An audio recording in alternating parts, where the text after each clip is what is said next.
Seterusnya kita nak tengok cara menjawab soalan perkongsian, iaitu menyediakan penyata kewangan, iaitu penyata kedudukan kewangan, akaun perdagangan untung rugi dan akaun pengasingan untung rugi.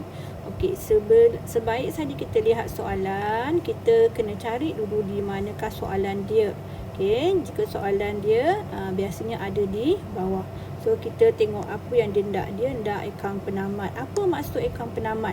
Akaun penamat bermaksud dia memerlukan akaun perdagangan, akaun untung rugi, akaun pengasingan untung rugi. Sebab ini ialah tajuk perkongsian. Jadi, mesti ada akaun pengasingan untung rugi dan penyata kedudukan kewangan. So, dia nak 4 ni.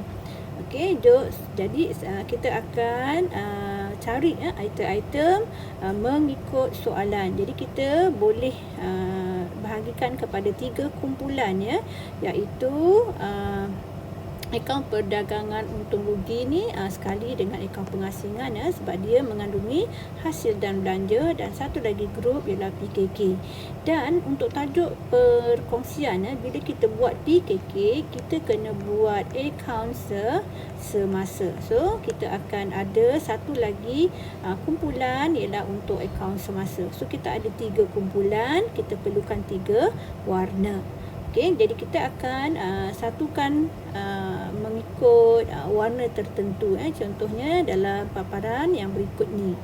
Baik, jadi saya sudah letak 3 warna. Jadi yang berwarna merah adalah item dalam PKK, yang warna hitam adalah item perdagangan untung rugi. Okey, jadi bila kita dah highlightkan mengikut 3 warna, mudahlah untuk kita ambil item ni dan masukkan ke rumah masing-masing. Jadi kita tengok yang pertama dulu. Yang pertama kita nak kena sedia akaun perdagangan. Jadi yang hitam ini adalah perdagangan. Jadi kita boleh boleh tuliskan di sebelah ni sama ada perdagangan atau untung rugi. Okey, pilihan jualan ni ialah perdagangan, pulangan ialah perdagangan, gaji ialah untung rugi, inventory awal perdagangan, angkutan masuk ialah untung rugi, sewa, insurans ialah untung rugi. Faedah atas pinjaman ni ialah faedah atas pinjaman karim, tertinggal perkataan karim. So, faedah atas pinjaman ini adalah untung rugi, sebab tak kisah pinjaman ni daripada siapa, tapi kita tetap anggap ni sebagai belanja. Okey, ini faedah atas pinjaman daripada karim. Kita pinjam daripada karim. Diskaun dengan kadar bayaran juga ialah item untung rugi.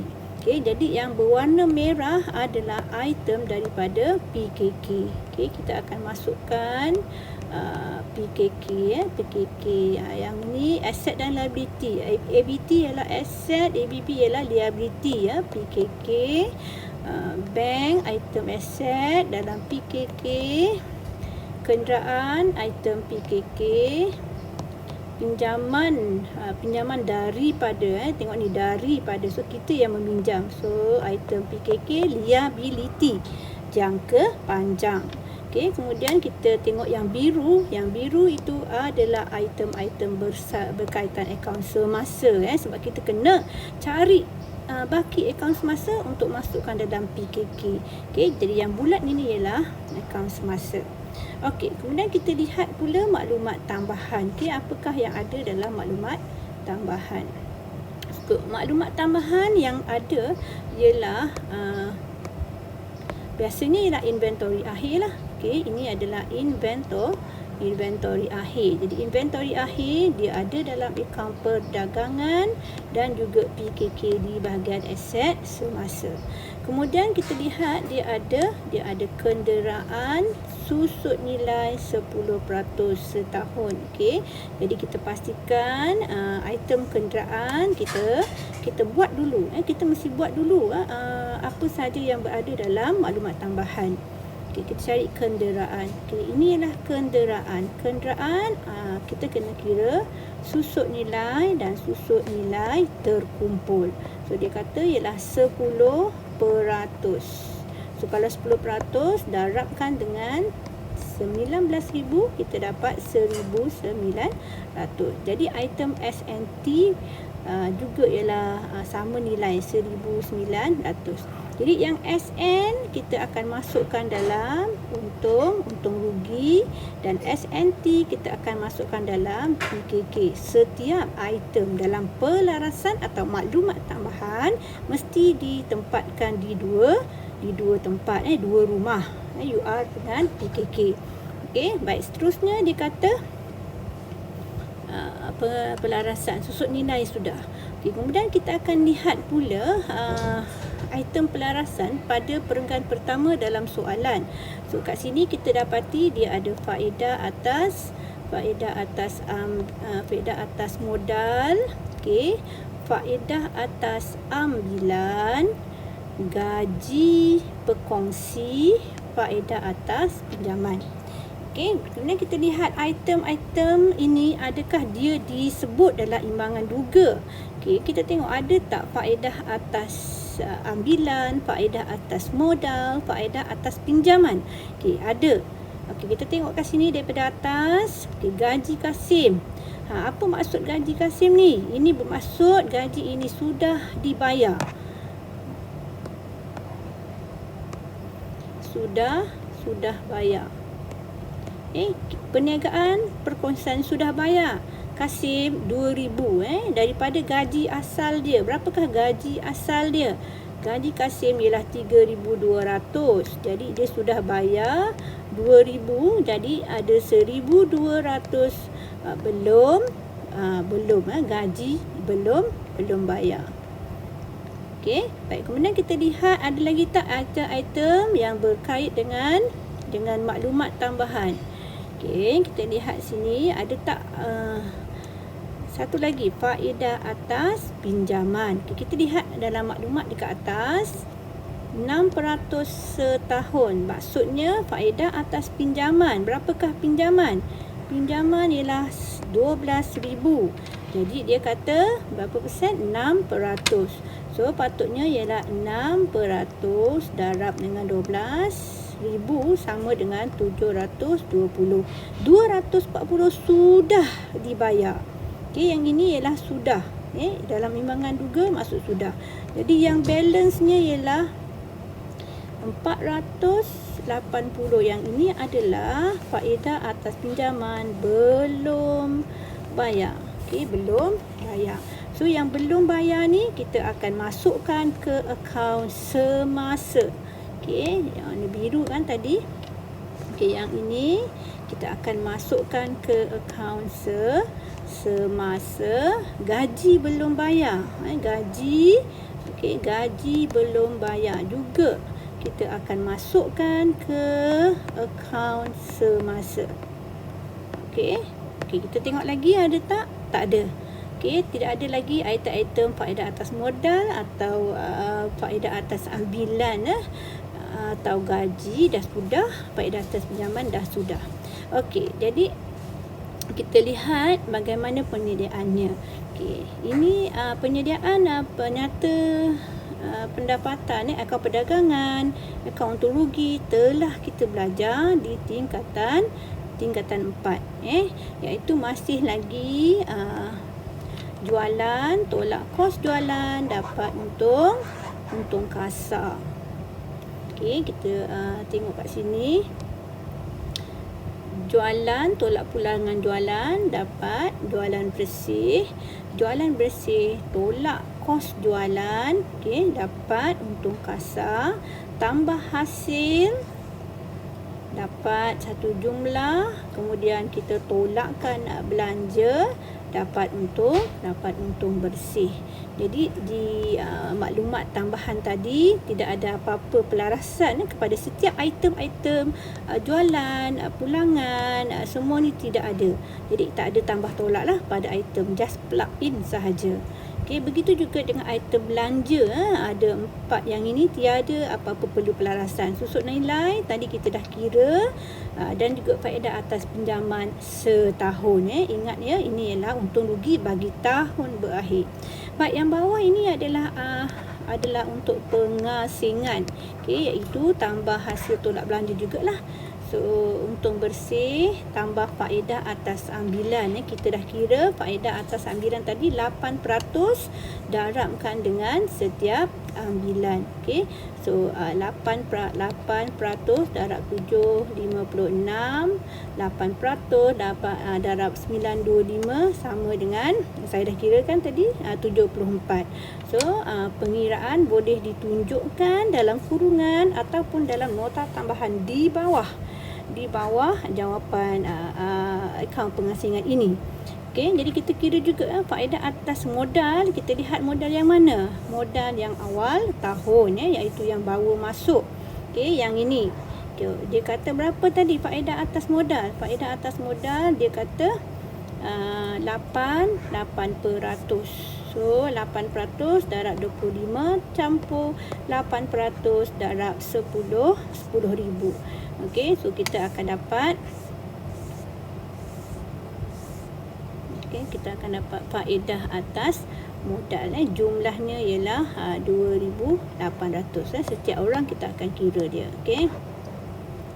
Baik, seterusnya ialah gaji. Gaji pun kita ambil yang setahun. Jangan tolak dulu yang dah bayar. Sebab ini ialah pengasingan bagi tahun berakhir. Jadi mengikut maklumat 3,200 dan 2,900. So kedua-dua itu adalah untuk akaun pengasingan. Yang belum bayar tu nanti kita nak lihat dia dicatat dalam akaun semasa. Okey, jadi kita berbaki 16,060. Kemudian kongsi untung. Kongsi untung kalau awak lihat daripada soalan, dia adalah diberi nisbahnya adalah diberi iaitu 3/2. Darabkan dengan untung yang sedia, yang akhirnya yang bersih. Yang selepas tolak campur semua dapat 16,060. So, dia adalah 3/2. Okey, so apa maksud 3/2? 3/5. 3/2. So, 3/5 darabkan. Awak tunjukkan dalam kurungan jalan kerja ini. 2/5. Mesti ada kurungan. Tidak boleh tak ada kurungan. Nanti dia anggap tu sebagai butir. So, kurungan ialah untuk membezakan butir dan jalan kerja. So, kita pun dapat. Okey. Baik, next ialah kita nak sediakan akaun semasa sebab nak gunakan baki untuk PKK. Jadi, kita masukkan akaun semasa sama dengan akaun modal. Dia ialah equity pemilik, tolak, tambah. So, kita akan tambahkan faedah atas modal. Okey, langsung belum dibayar kepada setiap pekongsi. Kemudian gaji. Gaji pekongsi tadi kita dah bayar dalam imbangan duga. Jumlah yang kita sudah bayar ialah 2,000. Asalnya dia bergaji 3,000. Dia gaji dia 3,200. Dah tolak dengan 2,000. Tolak dengan 2,000 yang dalam imbangan duga. So, hanya yang belum sahaja yang kita letak dalam akaun semasa. Okey, inilah jumlah yang perlu dibayar kepada Kasim. Jadi, Karim memang langsung belum ambil. Sebab tu kita letak full amount. Sama juga dengan pinjaman. Kalau awak tengok pada imbangan duga, dia dah tulis faedah atas pinjaman 240. Awak perasan ke tidak? Saya tak pasti awak perasan atau tidak. Tapi balik semula tengok. Okey, yang ini sudah bayar. Okey, dah bayar. So, maknanya bila kita darabkan yang setahun, kita kena pastikan adakah semuanya sudah dibayar. Okey, faedah atas pinjaman berjumlah 720. Okey, jadi jumlah 720 tolakkan dengan 240 dah bayar. Jadi hanya yang belum bayar je yang diklaim oleh Karim. Okey, kemudian ini ialah pengesang rugi ialah setiap orang. Ini ialah setiap orang punya. Okey, baik.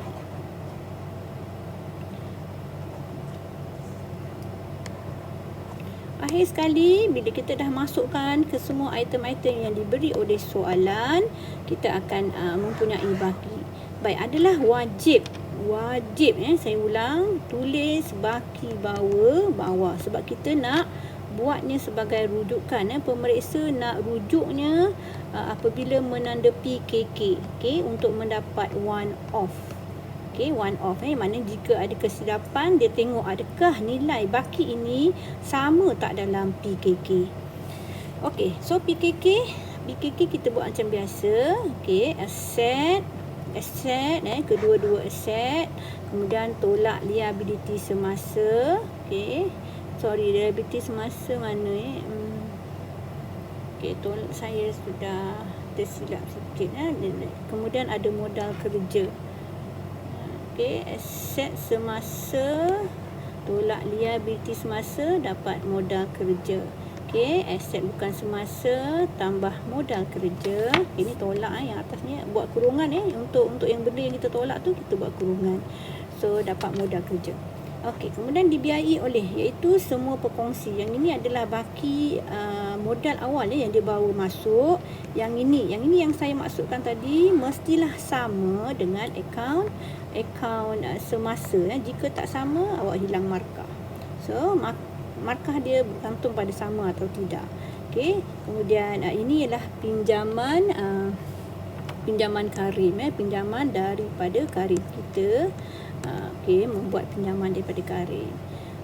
So sama ada awak buat dalam bentuk penyata atau bentuk T, bergantung pada soalan. Tidak ada masalah untuk awak buat bentuk T. Tetapi kalau untuk PKK bentuk T, anda hilang markah untuk modal kerja. Akaun rugi macam biasa.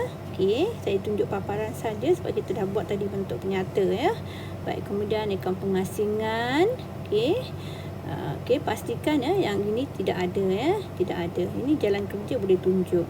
Yang ini saya nak tunjukkan awak lah bahawa faedah atas modal, gaji, faedah atas ambilan, semuanya mesti awak campurkan. Yang dah dicampur saja yang kita masukkan bukan kita asingkan 5, 6, 7, 4. Ini adalah cara yang salah. Sila rujuk buku teks untuk format terkini.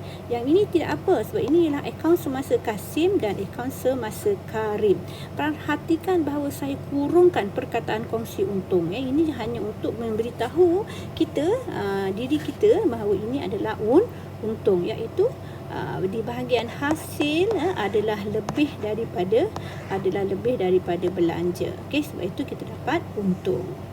Kemudian PKK tidak ada pengiraan modal kerja. So anda hilang markah di modal kerja. Baik, itu sahaja.